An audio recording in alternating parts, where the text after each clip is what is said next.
Well, howdy there, Internet people. It's Belle again. So today, we're going to talk about the big day for Trump and Johnson, the problems they're facing, and why it matters. Today is the day, and in just a few hours from when you see this, the House will begin voting on a Speaker of the House. The effectiveness of Trump's first 100 days and the level of discord in the House for the next 2 years will be determined by the votes today.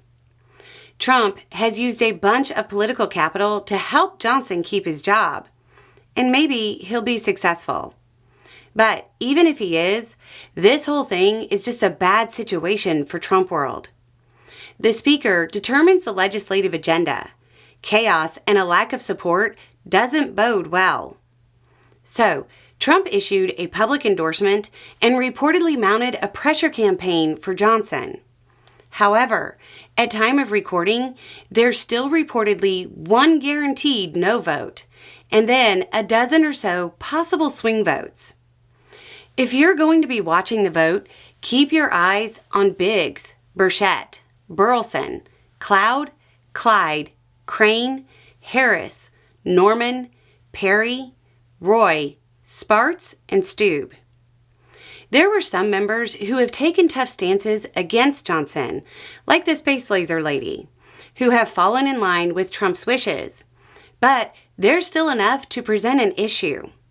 Some people are drawing parallels to the dynamic that ousted McCarthy.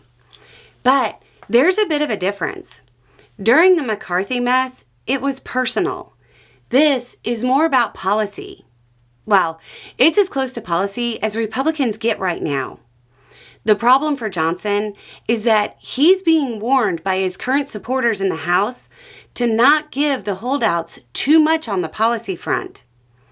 One of the reasons McCarthy's speakership collapsed was because he gave too much to get the job done. He gave the fringe of his party too much power. Many of those who are lined up behind Johnson are worried he'll make the same mistake. They don't want to have the party held down by fringe Republicans. If word leaks that late negotiations handed over too much power, there might be defections from current supporters of Johnson. Assuming that Massey holds to his promise to vote against Johnson, a single defection is likely to block him.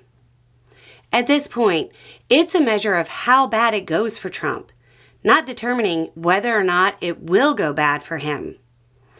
Even if Johnson sails through on the first vote, the amount of political capital Trump had to expend to achieve that only foreshadows more trouble ahead for Trump. This really all stems back to Trump giving orders that weren't obeyed early on. It made it easier for congressional Republicans to say no. If Johnson doesn't get it on the first vote, but gets it later, it still creates a precedent of Republicans using party line votes to leverage their own party to achieve their goals. That kind of dynamic never goes well for a party over the long haul.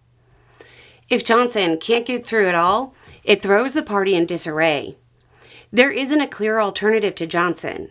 It could lock up the party in the House for days or weeks and disrupt the forward momentum the party should have. So, we're hours away from seeing the tone Republicans set. But it's already too late for them to set good tones. They just have options for less bad tones. Anyway, it's just a thought. Y'all have a good day.